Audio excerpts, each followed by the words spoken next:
जय श्री कृष्णा। आज हम 7वां अध्याय को पढ़ेंगे। अगर आप मेरे से कमेंट प्रेयर पाना चाहते हैं तो कमेंट में जय श्री कृष्णा लिख करके इनके लिए प्रेयर पाना चाहते हैं उनका नाम लिख दीजिए। चलिए शुरू करते हैं। बहुत बड़ा अध्याय है इसीलिए ज़्यादा बातें नहीं करेंगे। 7वां अध्याय श्री नारायण जी का व्यास जी को 4 श्लोकों में भगवान भागवत सुनाना तथा व्यास जी का बद्री वन में तप करना एवं श्रीमद् भागवत महापुराण की रचना करना। श्री सुत जी बोले है सौनकादिक ऋषियों, इतना वृत्तांत सुनने के बाद नारद जी ने कहा है व्यास जी, ब्रह्मा जी ने श्री नारायण जी से 4 श्लोकों को सुना था। इसके पश्चात ब्रह्मा जी ने ही उन्हीं 4 श्लोकों को मुझे सुनाया था। अब मैं उन श्लोकों को आपको सुनाता हूँ, आप उनका विस्तार से उल्लेख करें। परमात्मा की महिमा का ज्ञान मनुष्य देह पाकर ही प्राप्त होता है। जो प्राणी मनुष्य देह पाकर भवसागर से पार उतर गया उसी का जन्म लेना सफल हो गया। जो प्राणी मनुष्य देह पाकर भी भगवान का भजन चिंतन नहीं करता वह 84 लाख योनियों में जन्म लेकर अत्यंत कष्ट पाता है। यह कहकर नारद जी ने व्यास जी को उन 4 श्लोकों का अर्थ भली प्रकार समझाया और कहा कि आपको सर्वप्रथम परब्रह्म परमात्मा के चरणों का स्मरण करना चाहिए, जिससे आपके हृदय में भगवान त्रिलोकीनाथ का निवास हो। इसके बाद आप भगवान के गुणों तथा लीलाओं का उल्लेख करें। इतना कहकर नारद जी व्यास जी से विदा होकर चले गए। सुत जी बोले हे ऋषियों, देवर्षि नारद परम धन्य है जिन्होंने संसारिक जीवों के कल्याण के हेतु व्यास जी को ऐसा सुंदर उपदेश दिया। अस्तु। नारद जी की आज्ञा पाकर व्यास जी बद्रिक वन में जाकर के श्री नारायण जी के ध्यान में लीन हो गए। उनको चिंता थी कि किस प्रकार वे उन परब्रह्म प्रभु के चरित्रों का उल्लेख करूं, लेकिन नारायण जी का चिंतन करने से उनके हृदय में आदि ज्योति का एक प्रकाश चमका। तब व्यास जी ने भगवान श्री नारायण जी की कृपा से स्तुति करके उन 4 श्लोकों को जिन्हें देवर्षि नारद ने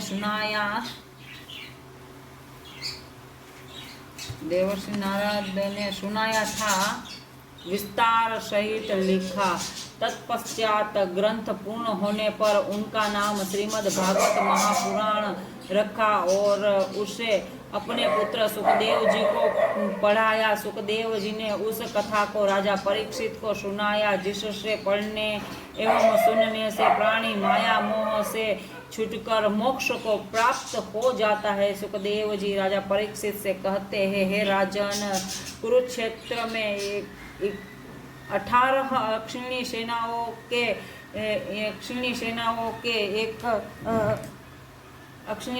के एकत्रित होने पर कौरव पांडवों में 18 दिन तक घोर संग्राम हुआ। उस महायुद्ध में अनेकों योद्धा एवं हाथी घोड़ा नष्ट हो गए। भीमसेन ने अपनी गदा से धृतराष्ट्र के समस्त पुत्रों का संहार करने के पश्चात अपनी गदा से दुर्योधन की जांघें तोड़कर उसे भूमि पर गिरा दिया। उस समय द्रोणाचार्य के पुत्र अश्वत्थामा ने दुर्योधन के पास आकर कहा, है दुर्योधन, हम तुम दोनों बालकपन से ही साथ साथ खेले हैं। आज शत्रुओं ने तुम्हारा जो यह दशा की है उससे देखकर मेरे हृदय में बड़ा दुख हो रहा है। अब तुम मुझे शत्रुओं के प्रति आज्ञा दो, मैं वही कार्य करूंगा। अश्वत्थामा का यह वचन सुनकर दुर्योधन बोले, हे भाई, मुझे अपनी जांघ के टूटने का इतना दुख नहीं है जितना कि पांडवों की विजयी होने पर राज्य पाने का है। फिर तुम्हारे जैसा योद्धा के होते हुए मेरे शत्रु पांडव राज्य करे, यह बड़े दुख की बात है। दुर्योधन की ऐसे दुख भरे वचन सुनकर अश्वत्थामा बोला, अगर यही बात है तो मैं आज ही रात्रि को सोते समय 5 पांडवों के सिर काटकर तुम्हारे लिए ला दूंगा। यद्यपि सोते हुए शत्रुओं को मारना पाप है, तो भी मैं तुम्हारी प्रसन्नता के लिए ऐसा कार्य करने को तैयार हूँ। दुर्योधन कहने लगा, अगर तुम यह कार्य कर दोगे तो मैं तुम्हारा बड़ा एहसान मानूंगा। वह बात सुनकर अश्वत्थामा उन 5 पांडवों के मस्तक काट कर लाने के लिए चल दिया। इधर भगवान की प्रेरणा से 5 पांडव उस दिन नदी किनारे किसी दूसरे डेरे में सोए हुए थे। उधर अश्वत्थामा एक प्रहर रात्रि शेष रहने पर कृत्या को साथ लेकर के पांडवों की शिविर में आया और वहां आकर रुद्र स्तोत्र का पाठ करके पांडव सेना के चारों ओर आग लगा दी और पांडवों के शिविर में घुसकर पांडवों के धोखे में वहां पर सोए हुए द्रौपदी के 5 पुत्रों के सिर काट डाले। प्रातः काल होते ही वह उन कटे हुए सिर को लेकर के राजा दुर्योधन के शिविर में आया और उन मस्तकों को देते हुए बोला, राजन लीजिए, ये 5 पांडवों के शीश काट लाया हूँ। अश्वत्थामा के यह वचन सुनकर दुर्योधन बहुत प्रसन्न हुआ और उन कटे हुए मस्तकों के एक मस्तक को अपने हाथों में लेकर के दबाने लगा। जिस समय अश्वत्थामा ने एक कटे हुए मस्तक को भीमसेन का मस्तक बताया, दुर्योधन ने हाथ में दिया। उस समय उस मस्तक को दबाने पर दुर्योधन को प्रतीत हुआ कि यह मस्तक भीमसेन का नहीं है। तब उसने अश्वत्थामा से कहा, हे द्रोण पुत्र, भीमसेन का मस्तक ऐसा नहीं है जो मेरे दबाने से टूट जाए।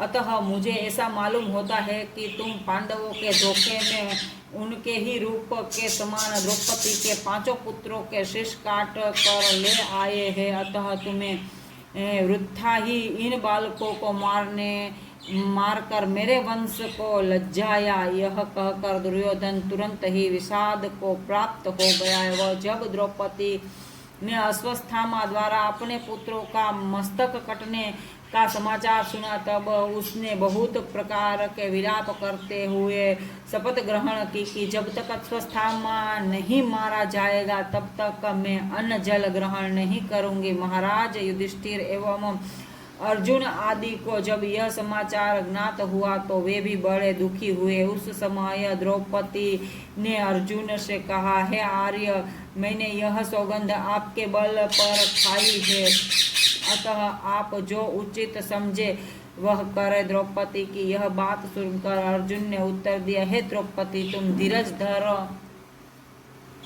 धारण करो, मैं अश्वत्थामा के मस्तक को काट कर अभी तुम्हारे पास लाए देता हूँ। तब तुम अपने उसके मस्तक पर खड़ी होकर स्नान करना।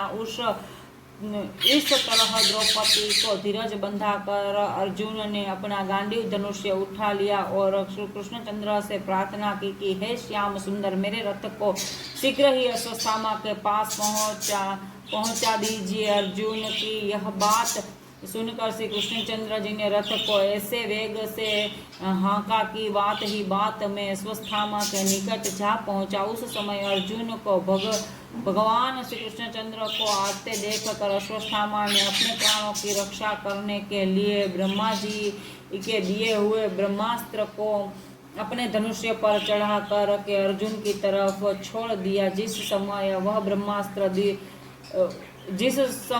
ब्रह्मास्त्र दिशाओं को अपनी अग्नि के प्रकाशित करता हुआ अर्जुन की तरफ चला, उस समय अर्जुन ने भगवान श्री कृष्ण से पूछा, हे वासुदेव, यह कैसी प्रचंड अग्नि है जो मेरी ओर बढ़ती हुई चली आ रही है। श्री कृष्णचंद्र जी ने उत्तर दिया, हे पार्थ, यह अश्वत्थामा का चलाया हुआ ब्रह्मास्त्र है। इस समय तू भी अपने ब्रह्मास्त्र को छोड़ दे, जिससे दोनों ब्रह्मास्त्र आपस में टकरा जाए और यह अग्नि तुम्हारे पास तुम्हारे पास तक न आने पाए। अस्वस्थामा अपने छोड़े हुए अस्त्र को वापस लौटाना नहीं जानता है और तुम ब्रह्मास्त्र को चलाकर पुनः उसे लौटाने का मंत्र भी जानते हो, इसीलिए निसंदेह होकर तुम अपने इस अस्त्र को चलाओ। श्री कृष्ण जी की यह बात सुनकर अर्जुन ने अपना ब्रह्मास्त्र छोड़ दिया। उस समय यह दोनों अस्त्र एक दूसरे से टकरा गए। अर्जुन का ब्रह्मास्त्र अस्वस्थामा के ब्रह्मास्त्र को आगे नहीं बढ़ने दे रहा था, इसीलिए अर्जुन पूर्व रूप से सुरक्षित ही बने रहे। जब कुछ देर तक यह शस्त्र युद्ध होता रहा, तब श्री कृष्णचंद्र जी ने अर्जुन से पुकार कर कहा कि हे पार्थ, अब तुम मंत्र पढ़कर शीघ्र ही इन दोनों को अपने पास बुलाओ, नहीं तो इनकी क्रोधाग्नि से समस्त विश्व भस्म हो जाएगा। सच्चिदानंद श्री कृष्ण जी का यह आदेश पाते ही अर्जुन ने उन दोनों ब्रह्मास्त्रों को मंत्र द्वारा अपने पास बुला लिया और फिर अपना रथ आगे बढ़ाकर अश्वस्थामा को पकड़ लिया। जिस समय अर्जुन ने अश्वस्थामा को पकड़ा, उस समय उनके हृदय में विचार प्रकट हुआ कि यह अश्वस्थामा ब्राह्मण एवं हमारे गुरु का पुत्र है, इसीलिए इनको मारना उचित नहीं है। इस प्रकार अर्जुन ने अपने हृदय में दया एवं धर्म विचार कर उसका मस्तक नहीं काटा। भगवान ने यह देखकर धर्म परीक्षा लेने के विचार से अर्जुन से कहा, हे पार्थ, इस अश्वस्थामा ने सोते हुए बालकों के मस्तक काटे हैं, इसलिए यह धर्मच्युत एवं आतताई है। इसलिए इसके अलावा तुमने इसका मस्तक काटने की प्रतिज्ञा भी की है, इसे शीघ्र ही इसे मार डालो। सुत जी बोले, हे ऋषियों, भगवान श्री कृष्णचंद्र जी के यह वचन सुनकर अर्जुन ने कहा, हे प्रभु, आपका कहना सत्य है, परंतु ब्राह्मणों को मारना अधर्म कहा गया है, अतः मैं इसका संहार न करके इसे द्रौपदी के पास ले जाता हूँ।